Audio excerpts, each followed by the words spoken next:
Welcome back, everybody. In this video, we're going to have some fun because one of our subscribers sent some video and asked for help with a problem he's having in his ollies. He's getting his back foot disconnected from the tail, and it just doesn't feel right to him. And that's the thing. The ollie, you want it to feel right. And the feeling he's going for is that feeling of just the board being glued to his feet through the whole ollie. And that's a sensation I think we're all aiming for. And every once in a while, you get one that's perfect, and you're like, that's it. He'd like to get his on point where he's doing that 90% of the time. And we're going to take a look at his ollie, some other ollies, and see if we can't help you understand how to stay glued to your board just like he wants to be glued to his. All right, let's dig into this, break it down, look at the movements, figure out how to balance and time those movements, and see if we can't help you get better at your ollies.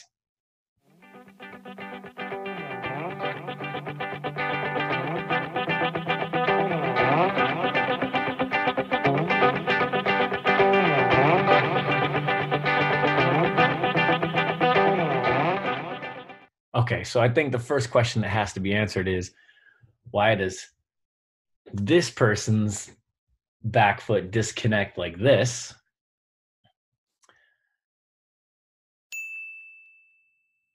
And why does this person's back foot stay connected more like this?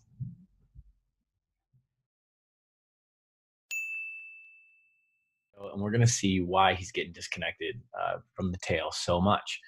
Because everything he's doing everything's really well. There's just a couple things that I think he needs to tweak that will help him, but it's going to take a little bit of retraining and some work to sort of reteach muscles and coordinate movements with his lead leg especially, but maybe a little bit with his back leg too.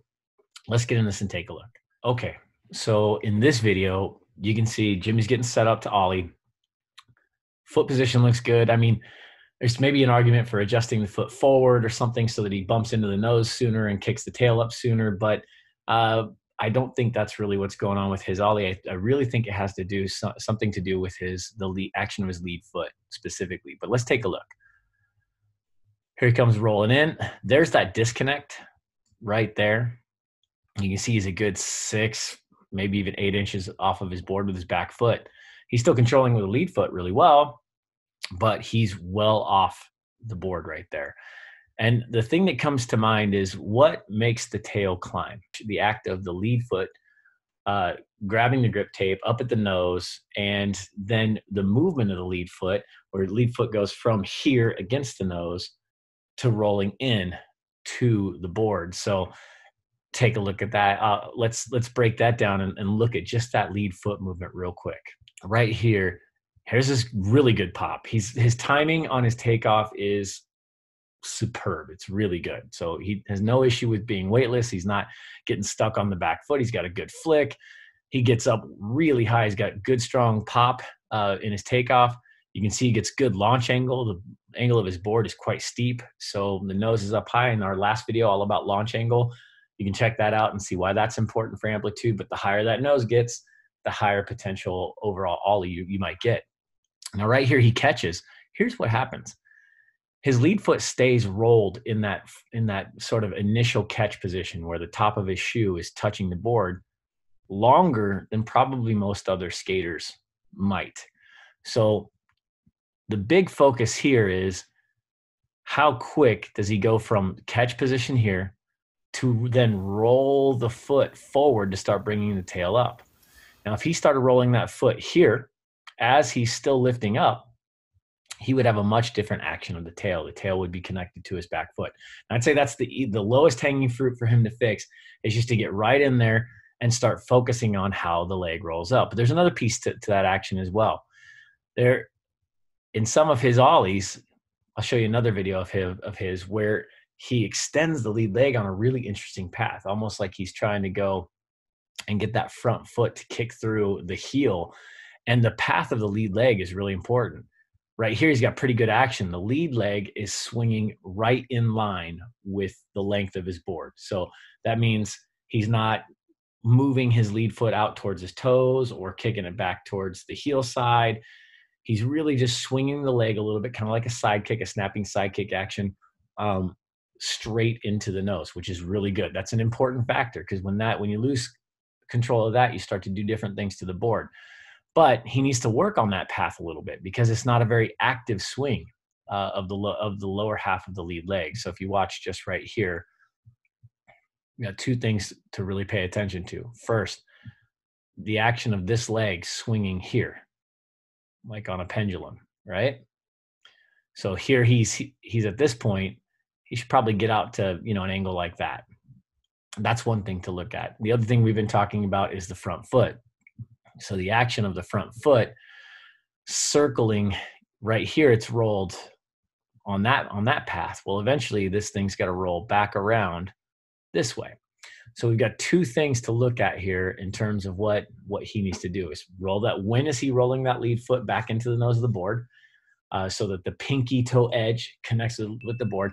And is he swinging the lower half of that lead leg aggressively enough to help move the tail up? Because those two movements, rolling the foot and swinging the leg, are what really connected with, you know, the grip tape, shoe on grip tape, helps to create that pivot point around the foot. And then that lever action kind of reverses from the nose coming up to the tail whipping up. And that's what we want to get to. We want to get to that solid lever action. So let's watch this video again and just see if you can see the timing there. Just let it roll. So the question is, can he start to roll that lead foot more aggressively sooner in his ollie and get the swing action of his lead leg to be on path a little bit more? Okay, so let's take a look at this one. Again, a good pop. Snap looks good. Rolling that front foot forward to catch the nose, right? A little bounce of the nose off the foot from that impact. It's not a terrible thing, but the question is, look at the disconnect between tail and back foot. It's okay to have that disconnect there, but how long does it take for that connection to be made where the tail whips back up and he catches, right? So the rolling action of the lead foot is not very aggressive. You don't see that foot articulating or rolling through an ankle motion, right? An ankle action. And then the swing of the lead leg. It's there, but he's starting to push that heel forward. If you can see that, that's him extending the lead foot towards his toes, kind of out towards the toe side edge of his skateboard. So that's another thing to kind of pay attention to. The big keys here are, can he get that, again, in this ollie, can he get that lead foot to roll sooner and get the swing of the lead leg on path so that he's really effectively whipping the tail up?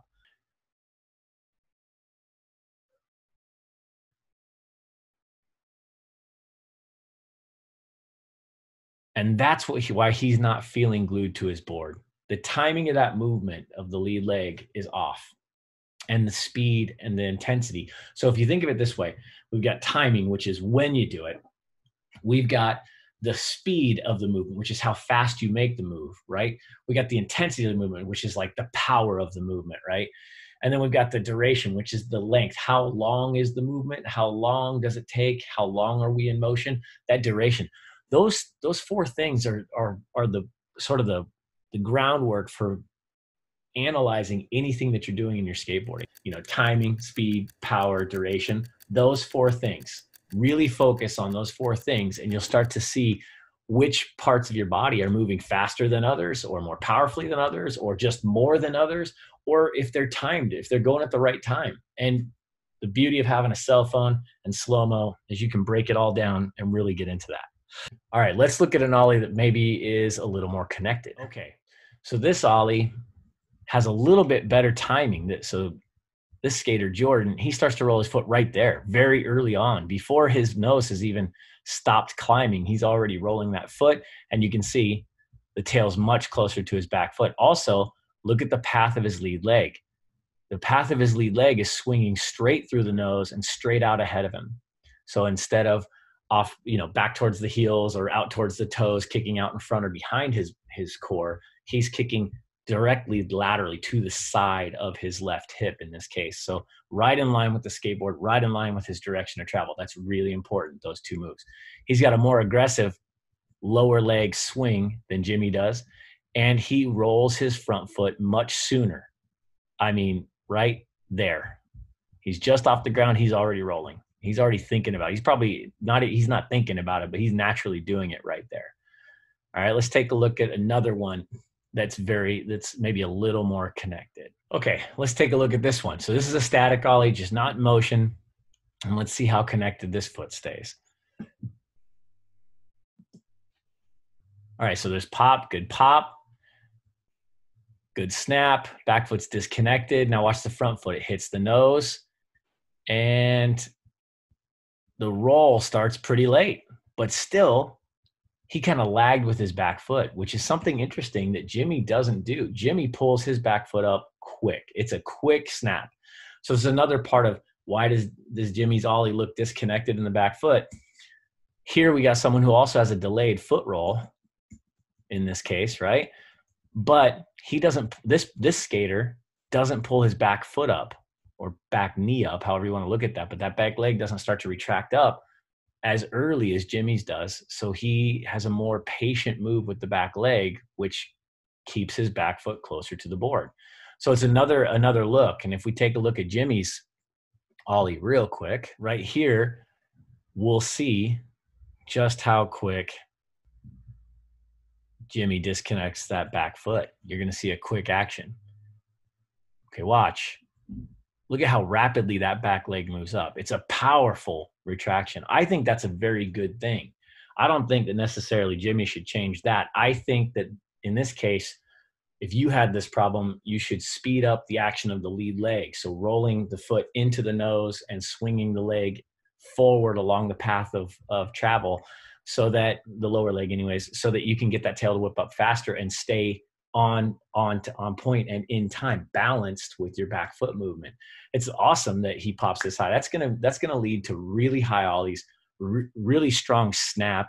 Everything is powerful. I think this is what you want. And so rather than slowing down the action of the back leg to try to fix this problem, like we saw in that previous video, I would focus on leading or working the tail of the board up earlier through the action of the lead foot and the swing of the lower half of the lead leg. Okay. Now, when you start to kind of take this back to where it is, right? If we're looking at the win, the timing, I think his timing is on point. He's got a fast movement of the back leg, but the time in terms of his back leg, it's on point. In terms of front leg, I think he needs to start thinking about rolling the front foot forward into the nose of the board. So getting that roll of the pinky toe into the nose of the board much sooner and start swinging the leg. So timing wise, get that front foot rolling sooner, right? In terms of the intent or the speed of it, right? He needs to start thinking about rolling that foot a little quicker, right? So it's a quicker, not a delayed, not an unintentional, accidental move. It's a quick, intentional move, just like his back leg. It's very intentional. I know he's thinking about pulling that back foot up. He also has to think about rolling that front foot forward. That's another one. As well, then, if we look at the power of the movement, right? Well, in his lower half of his lead leg, that swing, the swinging action of his lead leg is not a very powerful or intentional move. So I'd put a little more power into that one. And then thinking about the overall duration or the length of time of the movements, the roll of the front foot has to happen quick. That's a quick move. The swing of the lead leg is a stretched out, more elongated move, and he's got to get that going through because that's what keeps that tail wanting to stay glued to his back foot. So if he can work on coordinating those moves, and if you're just starting out with your ollies, you can do the same thing.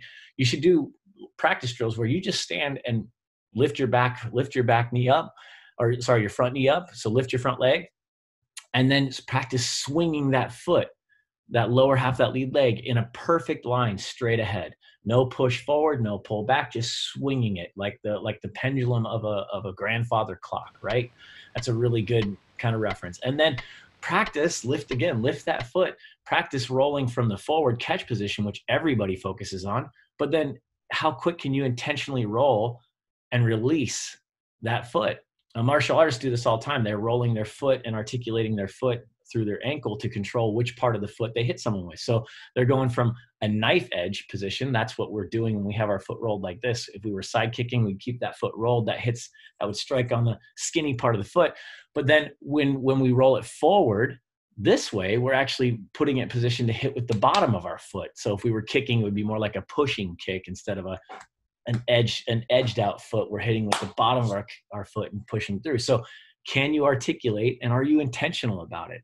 So practice those two things. Practice that roll this way, then roll this way and swing the foot, right? And just get that coordinated so that you're very used to it and it becomes automatic so that you don't have to think about it when you do it. But if you're doing it, you will feel that tail connect to your back foot like it's glued on. And that's the mission, is to get those two movements dialed in, and then keep snapping that back leg up nice and high and quick, but just work the front, the lead movements a little faster. All right, I hope this helps you guys understand how these movements work, and also how to analyze what you're doing when you're watching your video, with the timing, right? The speed, the power, and the duration of each movement that you're making. If you like this and it helped you, please feel free to share out our channel, our videos, like and subscribe, and hopefully we can help more people learn how to ollie, learn how to skateboard better. That's the mission, just to help you skate better. All right, we'll see you again next time. Thanks, guys. Our goal is to help you learn how to skateboard and understand more about skateboarding. If this video helped you, be sure to hit us up in the comments below and tell us what you'd like us to focus on for our next video. If you enjoyed this video, be sure to give it a like, and then subscribe to our channel and tell your friends all about us. If you'd like to learn more about the United States Skateboard Education Association, please visit www.ussea.us, where you can learn more about how to skate, learn more about helping others learn how to skate, and become a certified skateboard coach.